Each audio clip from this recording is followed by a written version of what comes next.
have to test this out, I'm not sure. But my first impression actually is simply that this is a buff to supports, because the support doesn't have to be the one that picks up the pedal.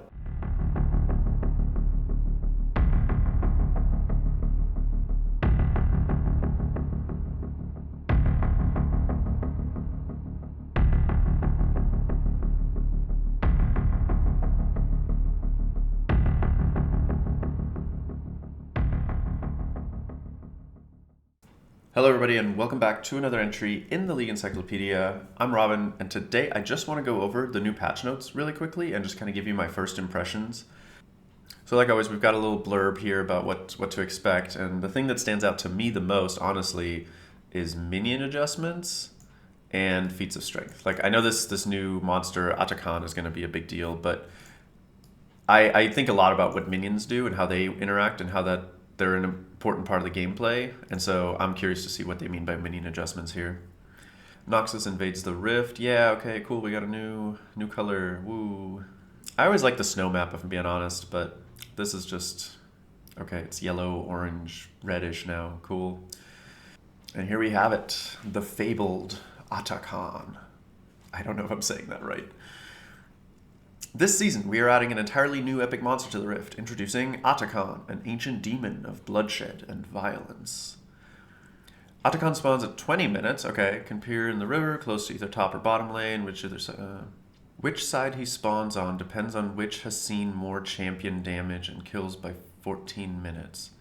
At 14 minutes, Atakhan's pit will spawn with 2 permanent walls to carve out his territory and signaling where he'll appear for players, so you have plenty of time to plan your approach for fighting this ancient demon. This isn't all there is. Champion damage and kills done in the game so far will also affect which of the 2 forms the demon takes on. In a higher action game, you'll see Ruinous Atakhan. If you manage to take him down, your entire team will permanently be granted increased effects from all epic monsters and rewards, and he'll leave behind a field of blood roses for anyone nearby to collect. Now, I don't know what blood roses do, but I'm sure we'll find out. In addition, we're adding a new plant. Okay, they act as a minor but permanent bonus you can take for your own team and deny the enemy team. Okay, so a little bit like the Cinders from Infernal Rift. They grant your entire team a small amount of XP and a permanent stacking adaptive force. Okay, so where the Cinders give ability haste, this gives adaptive force. Okay. Blood roses spawn before 20 minutes and do so around areas where champions have died or around Atakhan's spawn location. In addition to as a reward for killing Ruinous Atakhan. Anyway, back to Atakhan's other forms. In a lower action game, you'll see Voracious Atakhan, and if you manage to take him down, your entire team will be granted a temporary, one-time death mitigation, similar to Guardian Angel. Except you'll also teleport back to base, and a permanent increase to gold from champion takedowns, which should help teams give that extra push to win a team fight. Now, this happens in a lower action game. I'm curious what that means. Is that just based on kills, or is it gold in the game? I'm curious what their definition of action is. Voracious Atakhan buff, Ruinous Atakhan buff, blood roses, and petals. Okay, this is where the meat and potatoes is. Okay, so even if they would die, if you have the Voracious buff, you go to base, we know that, but when this happens, the would-be killer gets 100 gold anyway. And they get a petal, so however much a petal is worth. The Ruinous one, so the first one, the one in high action games, upon taking down Ruinous, the team Slayton receives a 25% increase to all epic monster rewards for the rest of the game, including rewards already earned, like prior dragon stacks. And 6 bloody petals immediately, and then we'll spawn 6 large and 6 small rose plants around his pit. Oh, so there's different sizes. Let's talk about this real quick, though. Receives a 25% increase to all epic monster rewards. Like, Infernal Drake gives, like, what is it, 3%? AD and AP, if I'm not mistaken. So 25% of 3% is so little. Like, this could be a lot, but I don't know. I'm just like, it's a big number, but it doesn't actually, I think, translate to a lot. So let's learn about roses and petals. Each petal gives the player that picked it up's team 25 XP, increasing by up to 100% based on their KDA, with a lower KDA offering more XP. And 1 to 0.33 adaptive force. Petals can be gained primarily through hitting a blood rose. A large one drops 3 petals while a small one drops 1. Although they can be obtained through other ways like Atakhan. With Atakhan, we wanted to create an important gameplay objective that allows players to participate more in shaping the story unique to each game on Summoner's Rift. Both teams' actions, their choices to fight or not, and where and when they do, will determine Atakhan's location and form. Our goal is for this to ultimately let players actively create more variation to each game of League. As a minor side note, in order to make room for Atakhan's Rift Herald spawn time has been pushed back to 16 minutes, and Baron Nashor's spawn time has been pushed back to 25 minutes. We don't want games to last longer than they do today, and we'd make changes if we see that that's the case. Typically, teams aren't taking Barons at 20 minutes when they spawn, so we're thinking there's room for another powerful mid-game objective that's more realistically claimable in Atakhan. I don't know about this one, guys. In a lot of games I play, Baron gets taken before 25 minutes, and that's just the snowball nature that is solo queue, I think. Like, when they say teams aren't taking Barons at 20 minutes, I feel like this is coming from pro play. Yes, it's true at the highest level they aren't doing that, but that's because games are a lot more even at the highest level. Like, your typical League game, you're telling me that they aren't snowballs where teams are doing Baron somewhere between 20 and 25 minutes? That's not my experience, but, oh well. So I think this is going to make the game take longer. We'll see. But I do think this is slowing down the game. This will not stay at 25 minutes. That's my prediction right here. What else we got? Respawning Nexus turrets. Just like inhibitors, Nexus turrets will now respawn at full health a set amount of time after being destroyed. When they respawn, they'll have all the same properties. Good as new. Our goal with adding respawning Nexus turrets was to help reduce the amount of games that feel hopeless just because you lost both of your turrets. It felt like you were delaying the inevitable when you needed to contest a game-winning objective like Baron or Elder Dragon, but not being able to leave base without a Shaco or a Scion backdooring to win the game. Now though, if you're able to fend off backdoors for a period of time, you won't have to babysit your Nexus any longer and can get back into the action. Yeah, so let's see what it actually says here. Nexus turret respawn timer. So after being destroyed, the Nexus turrets will respawn after a 3-minute delay. Okay, so that's interesting because inhibs take 5 minutes to respawn, unless that's being changed. This means that if the enemy team did go for a very bold push where they took an inhib and a Nexus turret, the Nexus turret would actually come back way before the inhib is actually done respawning. I like it. Again, I think this is going to help slow down games though. Like, not a lot, but, there's more defense, and it means you have to plan your attacks a little more if you're ahead. They can say they don't want to slow the game down all they want. They're slowing it down. Okay, here we go. This is the new big stuff. The Feats of Strength. Nexus is coming to the Rift and bringing the Feats of Strength with it. This new system replaces the gold... No, I'm not doing that voice. This new system replaces the gold bonuses from First Blood and First Turret, while adding a third feat of strength for teams to fight over. Monster Slaying, which requires 3 epic monster claims to compete. I'm not reading all of it. I'll read this on my own time. Let's just see what's actually going on here. Okay. So these are the upgrades. So these are... Okay, I get it now. Okay, so feats work very straightforward. It's a lot of text, but all you got to do is just... If you complete 2 out of the 3, which means either First Blood, First Turret, or Monster Slaying, and it's the first team to do 2 of 3, they get the triumphant version for free. So that's why these bonuses seem so small. Okay, so these are just basic upgrades you get for completing the feat. And then once you have 2 legendary items, you can purchase for, it looks like 750 gold across the board. They've definitely put a G here. You can purchase a 3rd upgrade, so you can have tier 3 boots now. Okay, that's cool. And then they all have passive. So let's see, upon attacking champion, gain move speed, decaying over seconds. Okay, upon damage your spell. So this is lucidity. Or using a summoner spell. Buffing an ally with a spell, gain move speed again. Yes, this item gives both flat and percent. Wow. Sorkshoe's huge upgrade. If you didn't know, magic penetration in the game is like a super premium stat. There's so few items that give it. You can't really stack it. And there's nothing that removes magic resistance. I say that. There's Abyssal Mask, but no one's building Abyssal Mask. Let's keep going. What is Plated Steel Caps, aka Ninja Tab? You can't convince me. After taking physical damage from a champion, gain a shield plus 4% of your max health for 4 seconds. Yikes. And that's a 12-second cooldown. We'll see how that goes. I feel like this or this number. Actually, well, I feel like this number is going to get changed. This seems really high. What do we got? Chain-laced crushers. Mercury treads upgrade. Okay, what do we got? After taking damage, gain a magic. Okay, so it's the same thing. This is just a physical shield. I didn't catch that. Okay. Boots of swiftness upgrade. Let me guess. More move speed. Increase your total move speed by 4%. This multiplies all other forms of move speed. Note this multiplicative with other percentage move speeds increases, making it much more powerful. Yeah.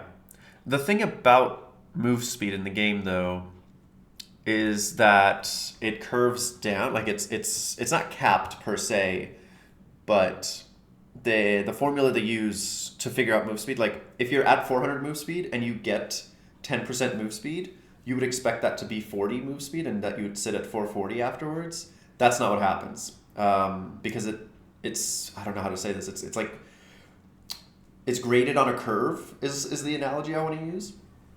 So getting 10% doesn't always translate to true 10%. So I'm curious how this overall will shake out. But you still get 10 flat extra, so that's pretty good. What do we got? Synchronized souls. Forever forward. Okay. Another plus 10. Were all these plus 10? I didn't check that. Yeah, hang on. This is only plus 5. This is only plus 5. Interesting. Okay, back to Forever Stranded. Forever forward. While out of combat, increase your total move speed by 10%, as opposed to 4% for total with the swiftness. Okay, this multiplies all other... Yeah, okay. So now this is probably huge. Like, this is... You're going to be zooming across the map. I'm already thinking of some things. What do we got with Cassio? Because she can't do boots, so what's going on? So when her team wins feats, instead her passive is upgraded from Serpentine Grace to Triumphant Serpentine's Grace. And then Serpentine's Grace grants 6 move speed per level rather than 4, as the base passive does. So 2 per level. I mean, that's not nothing, but I don't know. Like, the passives here on these boots are really good. So I'm calling this a nerf. This is a nerf to Cassio for sure. No, yeah, there's no two ways about it. I think the introduction of tier 3 boots means that the champion that can't buy boots is now significantly hindered, because it is no longer just about movement speed. This only gives movement speed. Like, these two give a shield. This gives you more damage. Buffing another. This is more move speed. Okay, well, that's fine. But again, it's even more haste, right? And these are like reasonably priced too. So I have to say, yeah, don't play Cassio is my first instinct here. Okay, let's get into teleport. What's changing here? Okay, so they've changed a lot, but the big thing is that you can use it again on anything early. It's not tied to towers, but it also has like a long travel time now. So they went from the idea of a teleport to just like very quickly moving across the map, sort of like old ASOL like used to. You know, you just kind of go in a straight line, I'm guessing. Like right here, it says travel type. Blink into untargetable, unstoppable dash. Yeah, it's just, you're just going to be zooming, I guess. And the total travel duration is what's changing. So it used to take 4 seconds to channel, and now you just kind of start going depending on travel distance. I'm curious what the lowest is. Like if you teleport to something that's really not far away at all, do you get there very quickly? Because this might mean teleport could be way stronger to sort of reposition in a team fight. You know, to kind of just get a flank really quickly rather than like being on the opposite side of the map and then joining a fight. This, let's see, what is this? Bonus move speed on arrival, 50% bonus total move speed for force. Yeah, so even longer. I mean, I'm almost convinced that this is more of a combat summoner spell now. But I'm curious. We'll have to see. We'll have to see what the lowest is. So we know it takes up to 8 seconds, and I'm guessing that means if you're like completely on the opposite side of the map. But what's the lower bound here is my question. Because the channel duration is down to 3 seconds. So it's 3 seconds plus however long it takes me to get there. So you still have a lot more time to react, but that's assuming you see it coming, right? If it's a good flank, then this could be game changing. Okay, here we go. This is the one I've been looking forward to the most. What have they changed about my boys? We're changing some underlying minion and turret rules to make early game laning less punishing in the worst cases. We want more matchups to feel playable in the very early game, as optimal play can create situations where the disadvantaged lane has no winning moves. Simply waiting to get tower dove on the third wave while hiding under a tower that doesn't protect strongly enough. Yeah, that's true. First up, minion waves will now clear each other out more quickly. A small decrease in early game HP and a significant increase in damage to other lane minions means minions will die faster, and the average size of a minion wave that reaches a turret will be smaller. Okay, I mean, I don't hate that change, I suppose. The changes in damage should make last-hitting minions and their overall damage to champions and turrets feel similar to before. We're making the health total minions at around the 6-minute mark, as this is when subjects circle lock one spell structure past minions, otherwise scaling them longer until late game. About 10% of summoners routines reach the 30-minute mark. Oh. So having minions scale beyond that point, most of the health interest is only tank for you on your tank base. But because you don't want them to scale, minions still cap, especially cannons, really also scaling 9 minutes. Okay, this honestly, I'm not super concerned about. Like, I think if what they've said is true, that the overall damage and stuff like that should feel the same, then this isn't really something we need to concern ourselves with at the moment. I am curious about the miscellaneous rule changes though. Minion XP range has been increased by 100 units. That's not really, we're not really going to notice that. There's edge cases, right? This will help, but this is just going to make it a little bit harder to get zoned off of XP. That's all it does. But also, like, especially in top lane and bot lane, right, where they made the lanes sort of wider, but when they added the terrain changes, I mean, so it was a lot easier to zone people in a way because there was fewer places to sort of stick around. This will help with that. What else? Minion turret and minion champion damage. Is this saying the damage they deal is higher? That could be good, because that means you can use a minion wave to fight more reliably, and that means the bigger the wave is, the less likely your opponent is going to be to fight you in it. Ambient gold start time, 150 to 140. Functionally, everyone has 20 more gold. And why? I'm just so curious. Why? What problem is this fixing? Is it because they've taken gold out of things like First Blood and First Tower? And they're just like, well, we want the overall economy to stay the same. It doesn't mention anything about that up here. So that's curious. I'd love to know what the motivation was for this one. But okay, functionally everyone has 20 more gold. So let's all, you know, hooray. What's going on with turrets? So this, I've seen the new models, which I think is interesting because they just changed turrets, I feel like, not that long ago. Like, League doesn't change the turrets that often, and I feel like we've seen two major, not necessarily upgrades, I'm not going to call them that, but just visual changes in a very short amount of time. So what's going on? We're increasing the PvP power of turrets, raising their max damage when heated up and increasing the duration they can remain in that state, making them protect allied champions more strongly in tower dive scenarios. We're also softening turret fortification, the buff that makes top and mid lane turrets take less damage early game. Really? They just buffed that. Like, as part of their problem solving in this past year, they raised fortification from, I think it used to start at 65%, and I think we ended at 85% just because of all the lane swaps and stuff that was happening. So it's interesting that they're bringing it back down. Even if top and mid laners can't tower dive their opponents as easily, we'd like if they could strike down turrets and farm their plates for gold. So what changes are actually happening? Heat damage amp 40% per stack up to 220 max previously. Now it's 50 per stack and a higher total as well. And then they just stay heated for 2 extra seconds. That doesn't really come up all that often, but it's a good change. Fortification damage reduction. So we're down to 50 actually. This might be below base levels, I think, before they started raising it even. I want to say we were in the 60 mark before they implemented all these changes to it. So now the fortification damage is down to 50 again. I'm curious what this will do to the lane swap problem, because this is almost saying we give up, go ahead and lane swap. Because the idea that you can tower dive is, like, the idea that tower diving is less strong is only true in later scenarios, I feel like. Like, yeah, the turrets are doing more damage, don't get me wrong.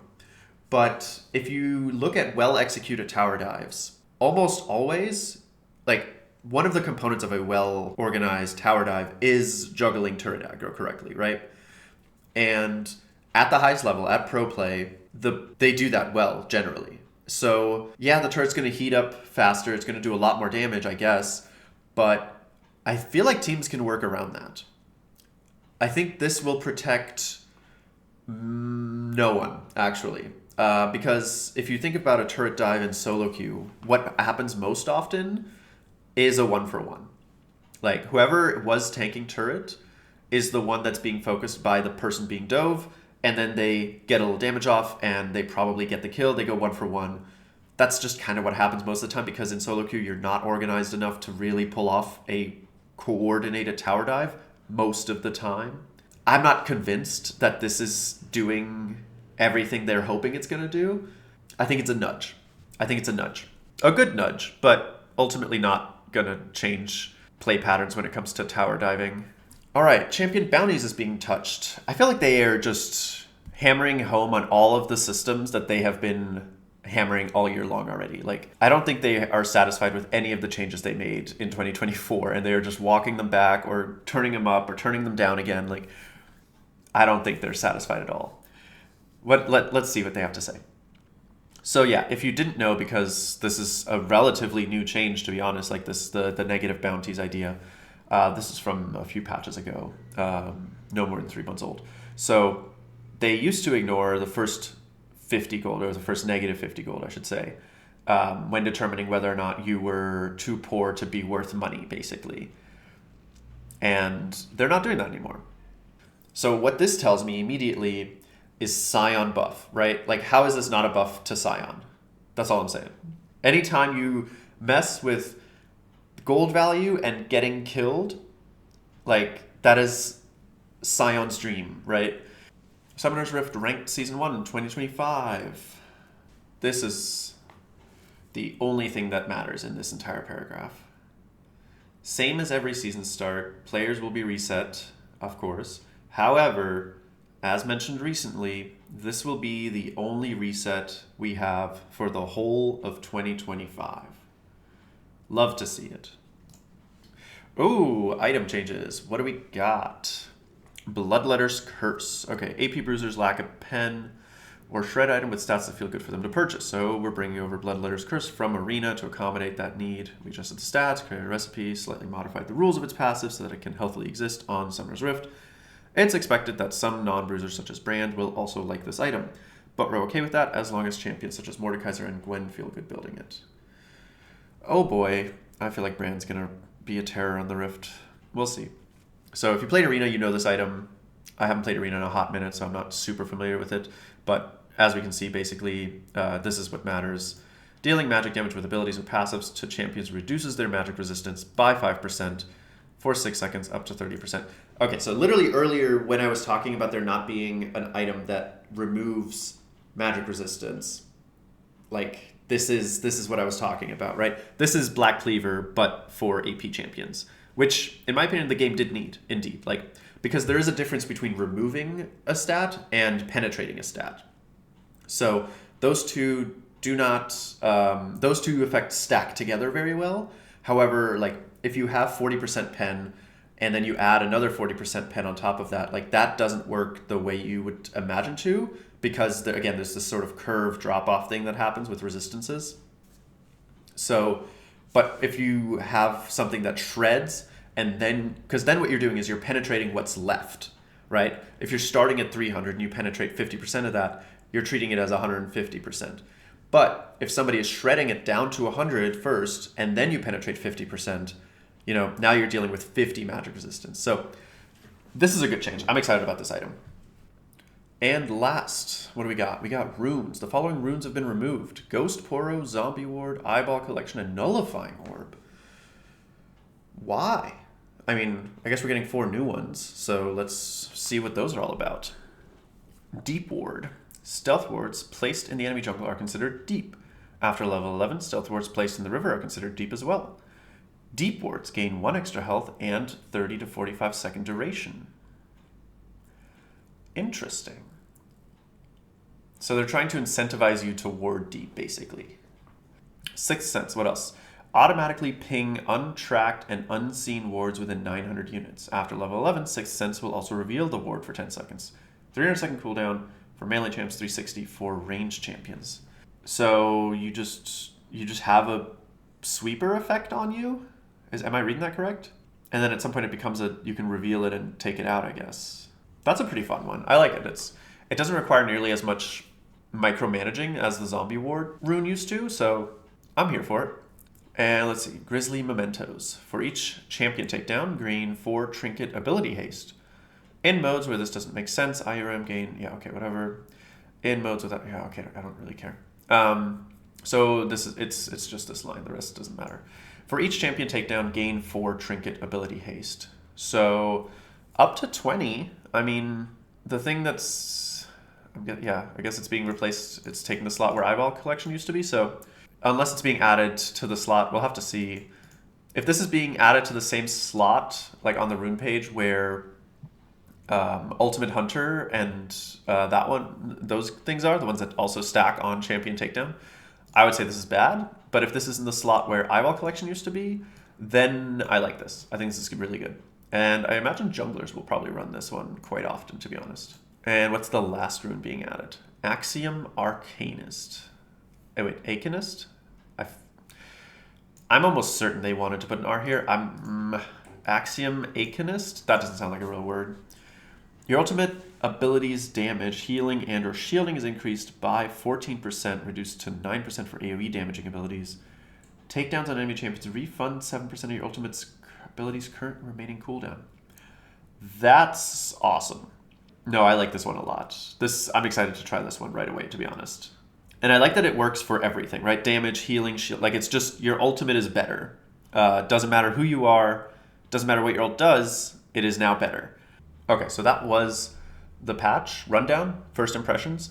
The one thing I want to come back to after having some moments to think about it is Blood Roses, actually.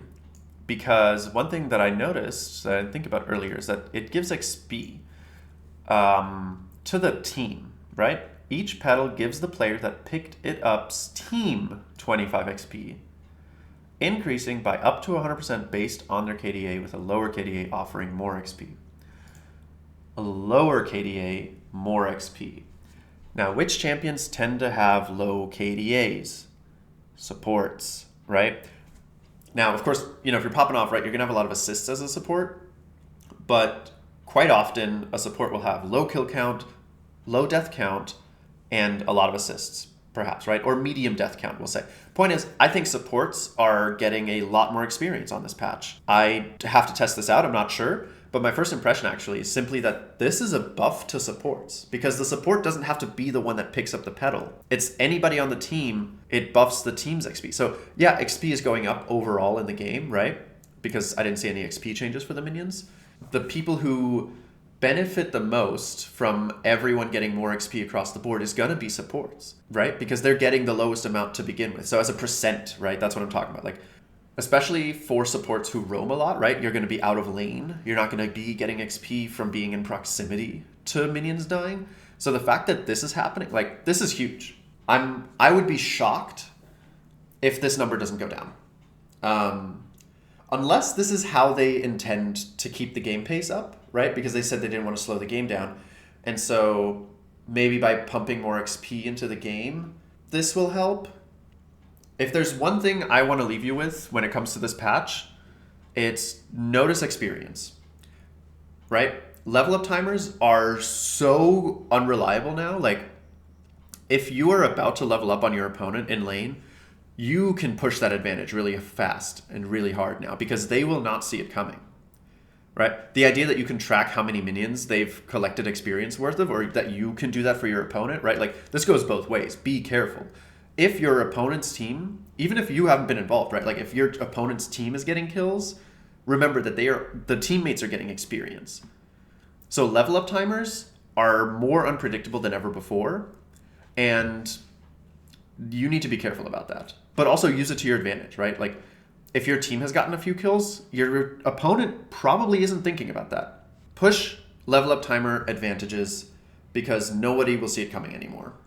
And yeah, that's all I had for today, Just going over the patch really quickly, wanted to get it out there, wanted to give you my first thoughts on it. I definitely think the two biggest changes for sure is the experience and the fact that the season doesn't reset, isn't going to reset all year. So that's really sweet, really cool. Thank you so much for watching. This has been another entry in the League Encyclopedia. Please subscribe if you haven't already. I'd really appreciate it. It'd mean a lot to me. And I hope to see you in the next entry. Thank you.